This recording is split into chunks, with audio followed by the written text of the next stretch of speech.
भांग धतूरा बेल का पत्ता, तीनों लोग उसी की सत्ता, और जग में केवल वही टिका है जिसके भीतर शिवा है। सीधे अब बात हो रही है कि हिंदू राष्ट्र होना चाहिए, राजशाही वापस आना चाहिए। जब से कम्युनिस्टों ने वहां पर नया एक खेल प्रारंभ किया और जो मूल भावना थी नेपाल की, उसको दबा दिया। मेरी सत्ता इसीलिए गई क्योंकि मैंने भारत के सामने झुकना स्वीकार नहीं किया। नहीं, आपने अपने अहंकार के आगे झुकना स्वीकार नहीं किया।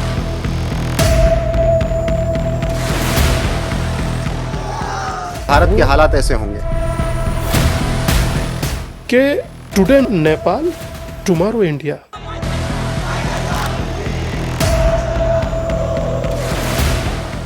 आज आप अशोक स्तंभ तोड़ रहे हैं और सो कोल्ड संविधान हाथ में लेकर चिल्लाने वाले चैंपियन मौन हैं।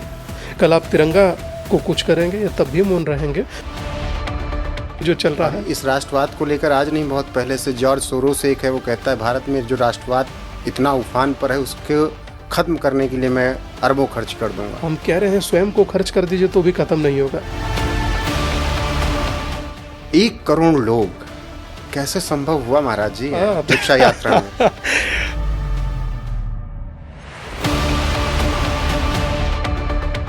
हिंदू तन मन, हिंदू जीवन, रग रग हिंदू मेरा परिचय है, कि जिसमें तमाम नदियां आकर गिरे वो सिंधु है हम। हमें गर्व है खुद पर दादा कि हिंदू है हम।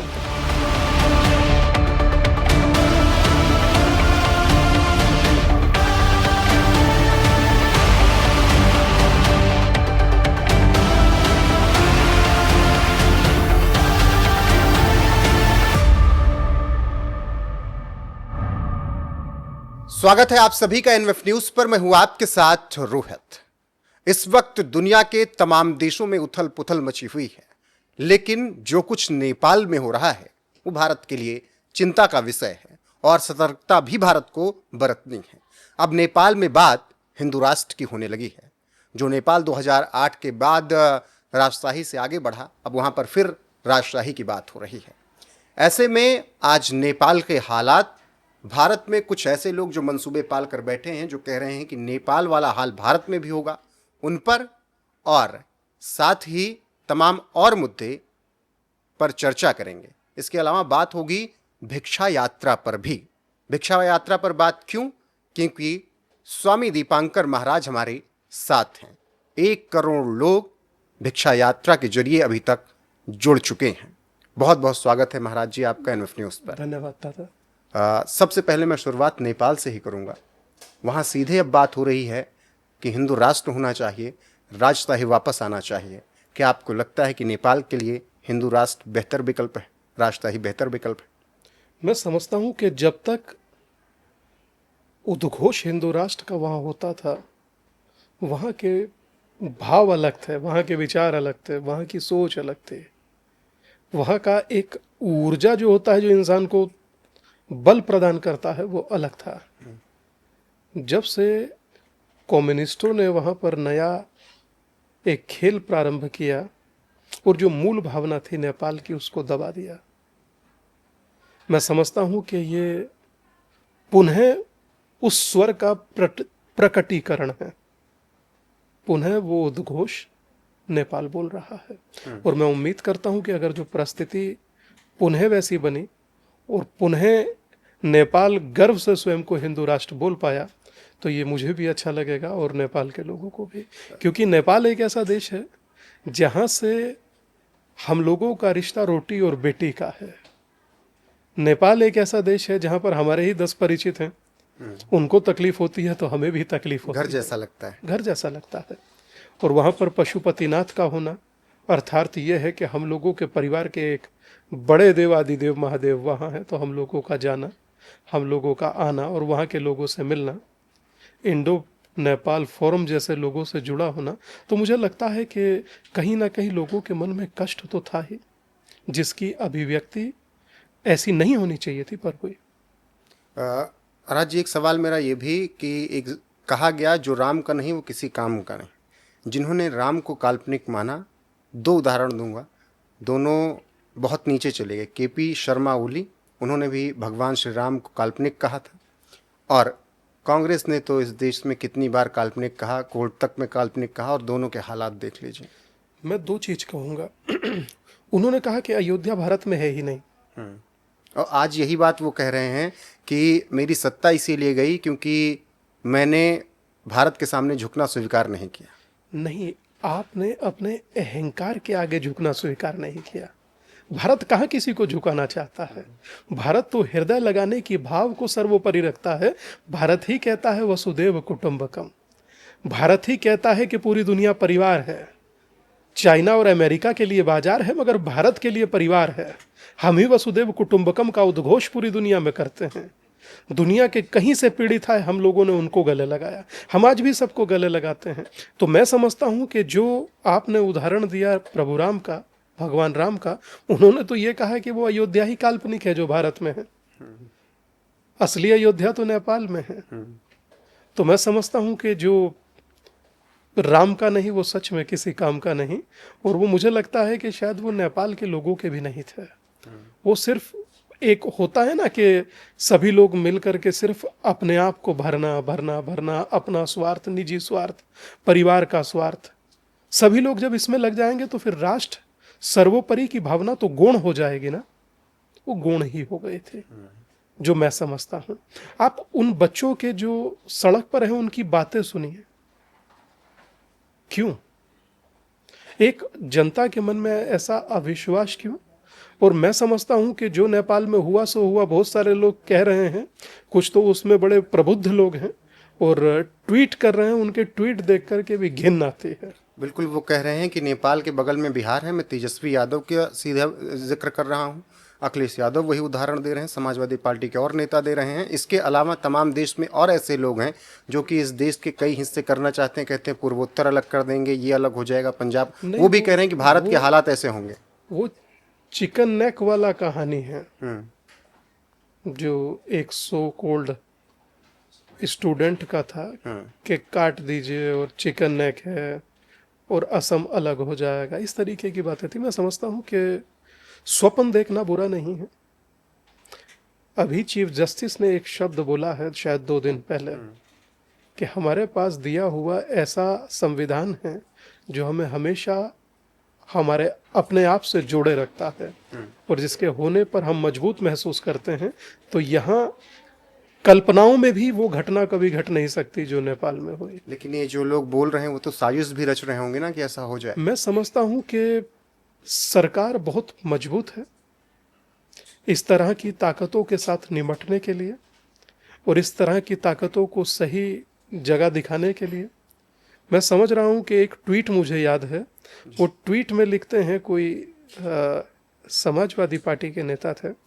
मुझे अच्छा नहीं लगा ऐसा। क्यों? क्योंकि समाजवादी पार्टी में बहुत लोग बहुत जिम्मेदारी से बोलते हैं। पता नहीं वो क्यों ऐसा बोल रहे हैं। मुझे नफरत है उस ट्वीट से सच में कि टुडे नेपाल टुमारो इंडिया। कैसा कोई बोल सकता है यार? अपने देश में कोई आग लगाने का स्वप्न देख रहा है या लगेगी इसकी भविष्यवाणी कर रहा है? ये तो फेयर नहीं है। ख्वाहिश है उनकी। इसका अर्थ यह है कि आप सनातन भारतवर्ष से प्यार ही नहीं करते। कोई सनातनी या कोई भारतवर्ष में रहने वाला भारतीय सनातनी हिंदू कोई ऐसे शब्द बोलता है या कोई मनुष्य ऐसे शब्द बोलता है, शोभा नहीं देता। बचना चाहिए, हल्के शब्दों से बचना चाहिए। वर्तमान में वक्त है कि हल की बात करें, हल की बात ना करें। महाराज जी, मैं आपकी टिप्पणी चाहता हूं। जो लोग भारत विरोधी ऐसी बातें कर रहे हैं उनके साथ क्या होना चाहिए? मैं समझता हूं कि सख्ती से पेश आना चाहिए और जो लोग सोशल मीडिया पर ऐसा पोस्ट करते हैं उन पर कार्रवाई होना चाहिए। उनके अकाउंट सब ब्लॉक होने चाहिए और इस तरह की नज़ीर पेश की जानी चाहिए कि अगर दोबारा कभी आप लोगों ने ऐसा लिखा तो इससे और कड़ी कार्रवाई होगी, भयानक कार्रवाई होगी। नेपाल का भविष्य आपको आगे कैसा दिख रहा है? नेपाल हमेशा भगवती चाहेगी अच्छा ही रहेगा। वहां तो स्वयं पशुपतिनाथ विराजमान है। कहते हैं ना कि भांग धतूरा बेल का पत्ता तीनों लोग उसी की सत्ता और जग में केवल वही टिका है जिसके भीतर शिवा है। तो वहां तो शिवा स्वयं अपने आप में प्रकटीकरण में है। देवाधिदेव महादेव। वो कहते हैं कि अंत ही आरंभ है। तो यह आरंभ होगा, अच्छा आरंभ होगा, मैं उम्मीद करता हूँ। भारत के साथ आपको क्या लगता है? नेपाल के लोग बहुत शानदार हैं, प्यारे लोग हैं, भोले लोग हैं। नेपाल का भविष्य हमेशा अच्छा रहेगा। महाराज जी, एक बात और, भारत के आसपास जितने देश हैं, वो चाहे बांग्लादेश में हिंदुओं को जब मारा गया, काटा गया, बांग्लादेश के साथ श्रीलंका में इसी तरीके के हालात देखने को मिले, और फिर अब नेपाल में भी यही हालात देखने को मिल रहे हैं। देखिए, नेपाल में आप देखेंगे कि कोई ऐसे नहीं है जैसे बांग्लादेश में हुआ। वहाँ तो मनुष्यता को मार दिया गया, इंसानियत को मार दिया गया, जिंदगी को मार दिया गया। जो आप दे नहीं सकते आपने वो छीन लिए। ढाकेश्वरी का मठ टूटा, सनातनी हिंदुओं को चुन चुन गरीबों को मारा गया, और जो यहां पर बैठे हैं सो कोल्ड कर्णधार लोग, एक नहीं बोला, एक के मुंह से कुछ नहीं फूटा। बस सिर्फ इतना सा फर्क था, क्योंकि उनके वोट यहां बने हुए नहीं थे, जो रोहिंग्या बांग्लादेशी घुसपैठियां उनकी तरह। आपने इसीलिए उनकी बात नहीं बोली। अगर उनके बने होते तो आप नाचते और उनके हक में बोलते। मैं समझ रहा हूं, मगर प्रत्येक सनातनी हिंदू जो भारत में रहता है, वो बांग्लादेश में जब हिंदुओं के साथ ये नरसंहार हो रहा था, विभत्स हो रहा था, तो वो रो रहा था, दुखी था। आप सोचिए कि बांग्लादेश में हुआ, ये वर्तमान है। कश्मीर में हुआ, वो भूत था।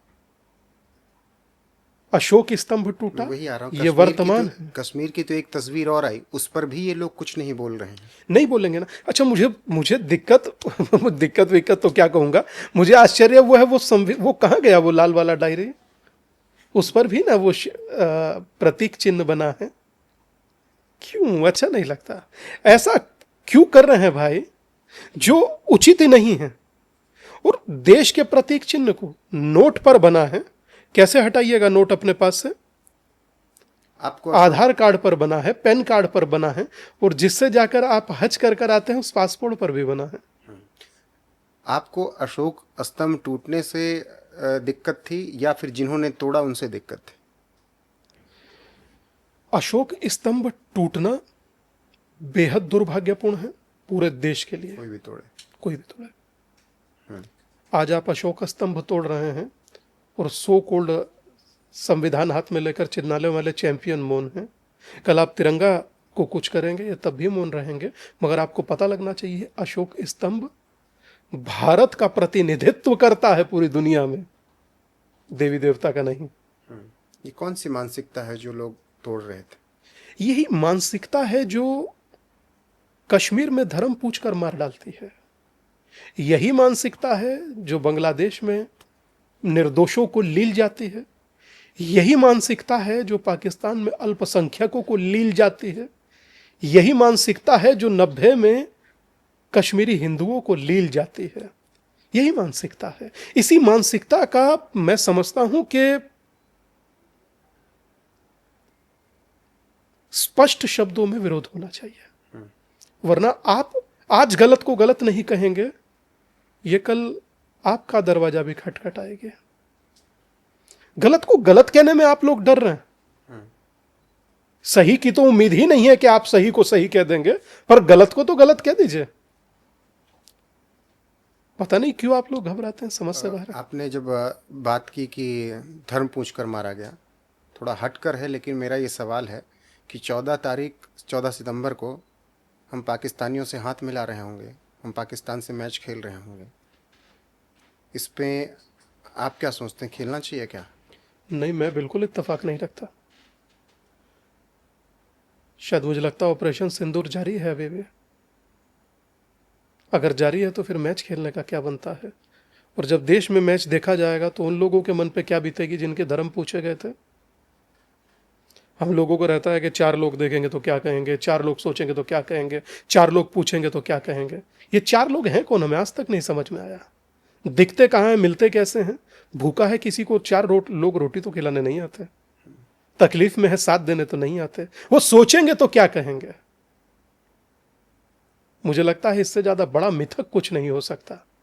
आप अपना जीवन जिए, अपने हिसाब से जिए, मगर जब बात देश की आए तो एक साथ खड़ा होना चाहिए, एक तिरंगे के नीचे खड़ा होना चाहिए। आज हम लाख हम घंटी बजा रहे हैं, हम सन्यासी हैं, हम माला जप रहे हैं, मगर जब देश के लिए किसी चीज की आवश्यकता प्रतीत हो, जरूरत प्रतीत हो, तो माथे पर तिलक और कंठी बाद में देखी जाएगी, पहले तिरंगे के नीचे खड़े होंगे। हमारे लिए देश पहले है, संविधान पहले है, अपना भारत पहले है, राष्ट्र पहले है। किसी के पास 100 देश हैं, किसी के पास 57, हम पे एक ही है भाई। यहां से कहां जाएंगे? तो जहां बात राष्ट्र की आती है तो मुझे लगता है और कुछ नहीं होना चाहिए, और अब भारत में राष्ट्रवाद चलना चाहिए, काष्ट्रवाद नहीं। इसी भारत के राष्ट्रवाद से ही तो दुनिया को बड़ी समस्या है। होने दीजिए, क्या फर्क पड़ता है? वही ना कहा कि 4 लोग क्या कहेंगे। 4 लोग 40 बातें और 400 विचार, छोड़ दीजिए जो चल रहा है। इस राष्ट्रवाद को लेकर आज नहीं, बहुत पहले से जॉर्ज सोरोस एक है, वो कहता है भारत में जो राष्ट्रवाद इतना उफान पर है, उसको खत्म करने के लिए मैं अरबों खर्च कर दूंगा। हम कह रहे हैं स्वयं को खर्च कर दीजिए तो भी खत्म नहीं होगा। ये वो राष्ट्रवाद है जो तुलसी गवाड़ वहां खड़ी होकर कहती हैं प्राउड हिंदू। ये वो राष्ट्रवाद है जो ऋषि सुनक दर्शन कर कर कहते हैं अक्षरधाम के आई एम प्राउड हिंदू। ये वो राष्ट्रवाद है जो स्वामी विवेकानंद ने शिकागो में खड़े होकर कहा मुझे हिंदू होने पर गर्व है।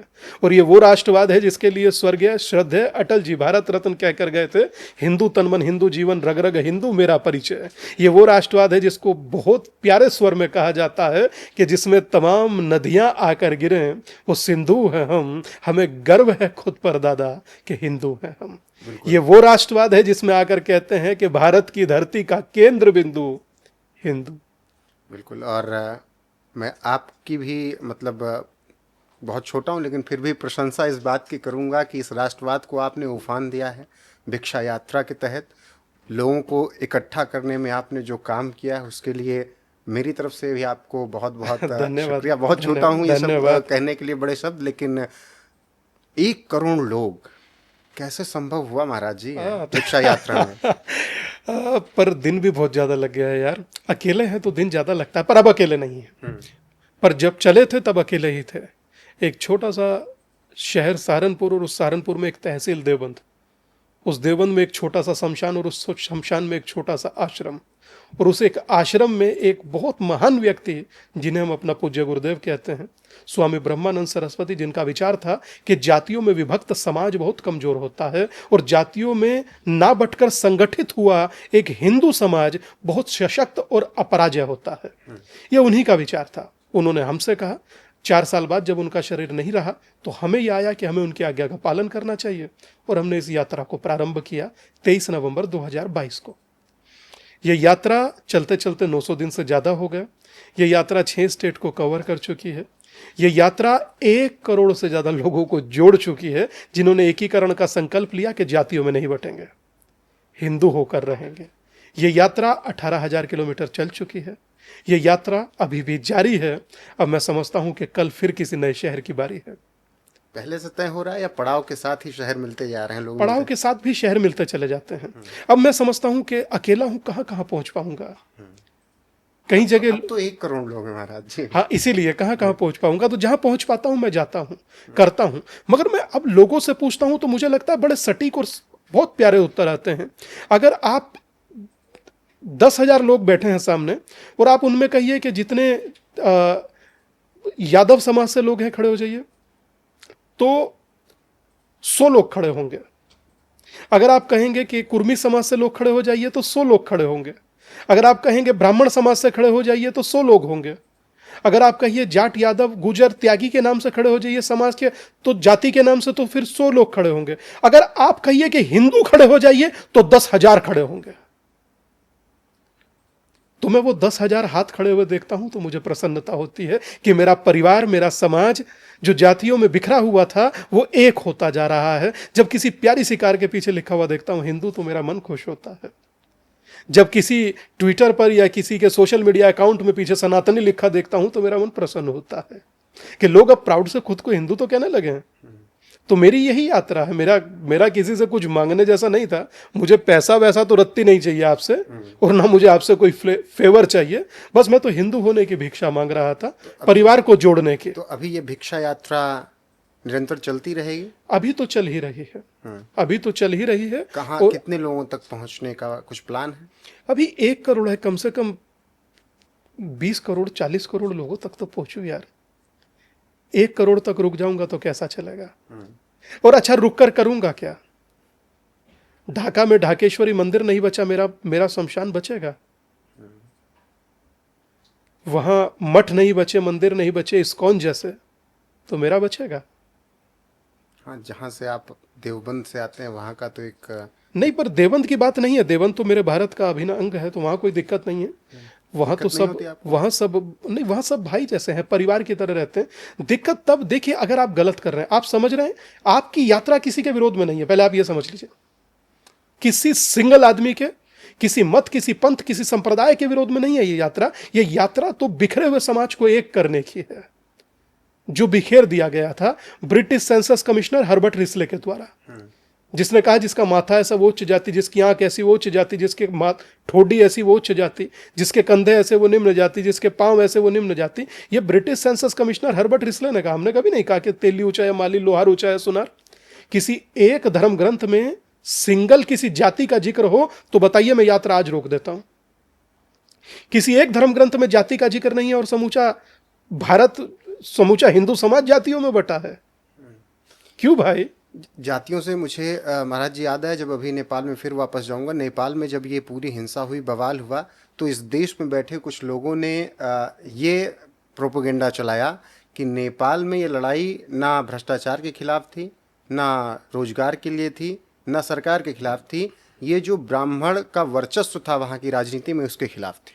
वो तो पीटर नवेरो भी कह रहे थे कि रूस से तेल खरीदने का मुनाफा ब्राह्मण कमा रहे हैं। इससे ज्यादा मजाक कुछ होगा? कसम से, जब कोई नहीं होता तो कमरे में ताली मारकर हंसने का मन करता है, पेट दर्द हो जाता है हंसते हंसते इनकी मूर्खता के व्याख्यान सुनकर। मैं चुप रहता हूं, पर सुन तो रहा हूं।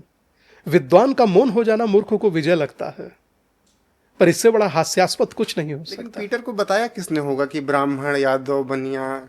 वीरान गुलिस्तां करने को सिर्फ एक ही काफी है भाई साहब। हर शाख पे बैठा है, कोई मिल गया होगा, कोई मिल गया होगा, पर मुझे उससे फर्क नहीं पड़ता। हम सब भाई हैं, मुझे इतना पता है। कान पर लगाए बैठा है वो भी भाई है, ये जो खींच रहा है फोटो ये भी भाई है, तुम बना रहे हो वो भी, और भाई खड़ा ये भी, सब भाई ही तो हैं, परिवार है। और परिवार बनकर खड़े हैं तो ताकतवर हैं, और अगर बटकर खड़े हो जाए तो हर चौराहे पर जो होगा सो सबको पता है। तो मुझे लगता है कि एकता से बड़ी ताकत नहीं है। आज आप जगन्नाथ जी की रथ यात्रा देखते हैं, 20 लाख लोग खड़े हैं, 25 लाख गिनिए जाति। इतना बड़ा महाकुंभ हमने देखा। 60 करोड़ लोग गिनिए जाति, 66 करोड़ लोगों का। कौन डुबकी लगा रहा है बाजू में, किसी ने किसी की जात पूछी। भंडारा कौन खा रहा है, किसी ने किसी की जात पूछी। साथ में कौन जा रहा है, किसी ने किसी की जात पूछी। रूस और यूक्रेन का युद्ध चल रहा है और दोनों के कैंप आमने सामने, और दोनों शांति के लिए यज्ञ कर रहे हैं। यह भारत है।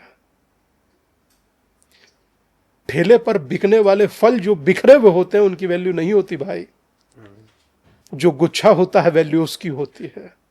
तो संघे शक्ति कलयुग है।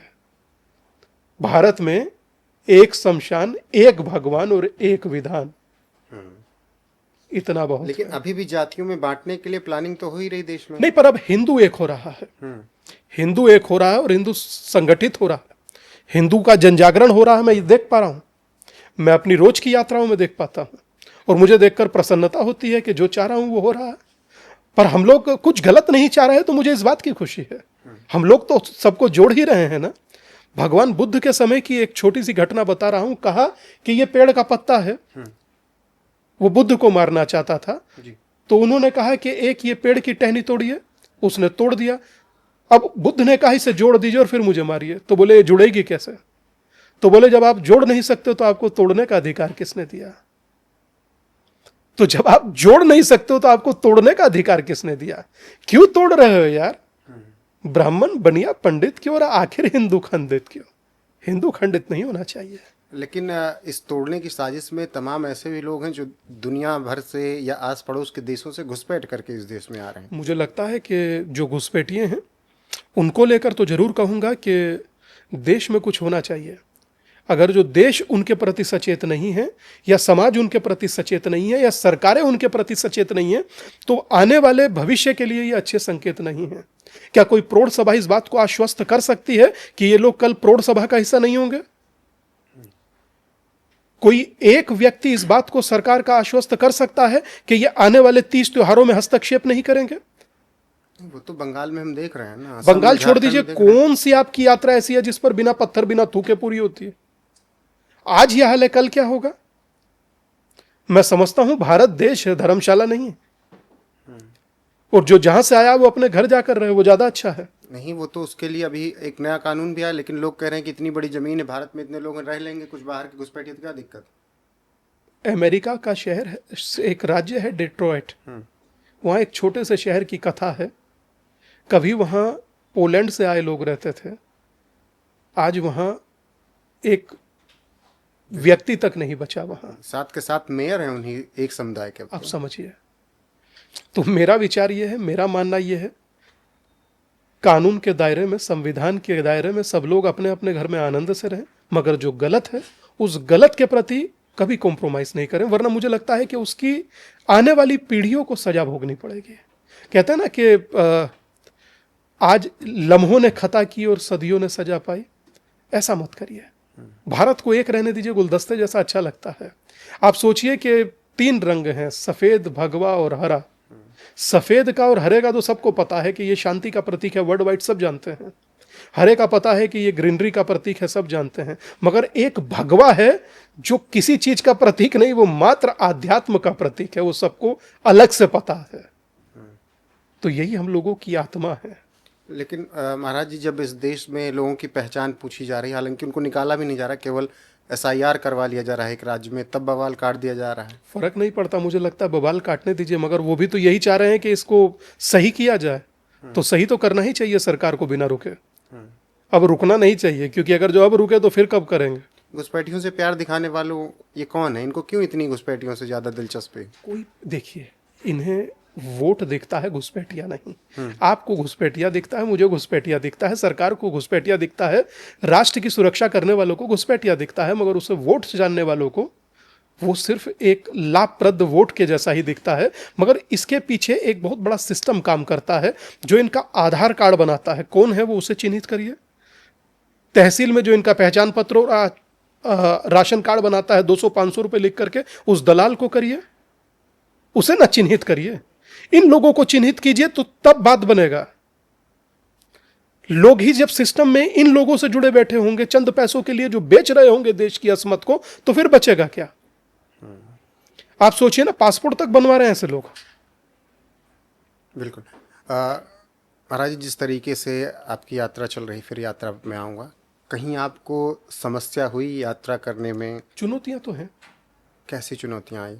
मैं बहुत ज़्यादा तो नहीं कह सकता, मैं जो कहना होता है संबंधित अधिकारी को कहता हूँ, पर चुनौतियां तो हैं ही। क्योंकि बहुत सारे लोग शायद डाइजेस्ट नहीं कर पा रहे कि सनातनी हिंदू एक हो, संगठित हो। उन्हें बटा हुआ शायद अच्छा लगता है, मगर हाँ, अब करोड़ों लोग साथ हैं तो कोई दबे मन से तो बोल सकता है, पर खुले मन से कोई नहीं बोलता। सबको लगता है। यहाँ पर आप सोचिए कि आपकी यात्रा अगर हो और आप संगठित करें तो उससे लोगों को दिक्कत है, मगर कोई ऐसा संस्थान जो रेजिडेंसी ही प्रॉपर बनाए, जिसमें सिर्फ एक ही समाज के लोग रहें, उसमें दिक्कत नहीं है। कभी धमकियाँ वमकियाँ तो नहीं आई? अब चलिए, ठीक है। ठीक है। एक सवाल और मेरा कि आजकल देश में साधु संतों को लेकर बड़ा विवाद उत्पन्न कर दिया जा रहा है, और कभी उनकी टिप्पणियों को गलत तरीके से दिखाया जा रहा है, तो कभी सामने वाले की तरफ। साधु संत तो हैं देश को, राज्य को, लोगों को सही दिशा दिखाने में, फिर उनका विरोध ये कौन है जो लोग साधु संतों का विरोध कर रहे हैं? देखिए, मैं समझता हूँ एक मर्यादा हमेशा बनी रहनी चाहिए सब तरफ से। और साधु संत तो समाज के प्रति सदा से समर्पित हैं, थे और रहेंगे। कुछ लोगों का कष्ट हो सकता है, समझ में आता है, कोई बात बुरा लगा है, समझ में आता है। वो सन्यासी है, वो भी आपका परिवार है। जिन्हें बुरा लग रहा है, आप भी हमारा परिवार हैं, तो दिल पर मत लीजिए। हम लोग एक दूसरे की बात दिल पर लेंगे, दुनिया के लिए वो एक मसाला बन जाएगा। अगर कहीं मिस्टेक लगी तो हम क्षमा प्रार्थी हैं, अगर गलती तुमसे हुई तो क्षमा प्रार्थी मत होइए, मगर मौन हो जाइए। बेफिजूल उलझने का कोई लाभ नहीं है, पर मर्यादा में सब रहें, वो सबके लिए अच्छा है। तो आखिर में ऐसे मैं चाहूँगा कि देश के नाम, सनातनियों के नाम, अगर आप कुछ संदेश देना चाहें। बस इतना ही कहूँगा। वो दिनकर की पंक्ति मुझे याद है, वर्षों तक वन में घूम घूम बाधा विघ्नों को, छूम छूम से अधूप गाम पानी पत्थर। पांडव आए कुछ और निखर, सौभाग्य न सब दिन सोता है, देखें आगे क्या होता है। तो मैं उम्मीद करता हूँ आगे अच्छा होगा। बहुत बहुत धन्यवाद महाराज जी, आपका हमसे बातचीत करने के लिए और एक धन्यवाद। सवाल का जवाब देने धन्यवाद। के लिए। धन्यवाद। तो आपको स्वामी दीपांकर महाराज के साथ ये बातचीत कैसी लगी? उन्होंने जिस तरीके से हर एक सवाल का जवाब दिया, उस पर आपकी टिप्पणी क्या है? कमेंट सेक्शन में जाकर बताइएगा ज़रूर। वीडियो को शेयर कीजिएगा, लाइक कीजिएगा। बाकी भिक्षा यात्रा जिस तरीके से चल रही वो चलती रहेगी। 1 करोड़ लोगों तक पहुंच चुके हैं महाराज जी। और भिक्षा यात्रा को लेकर आपका क्या कुछ कहना है, उस पर भी अपनी राय दीजिएगा ज़रूर। और एनएमएफ न्यूज़ पर लगातार बने रहिएगा, क्योंकि देश और दुनिया की हर अपडेट यहाँ पर मिलेगी और तमाम शख्सियत से भी आपकी मुलाकात करवाता रहूँगा। नमस्कार।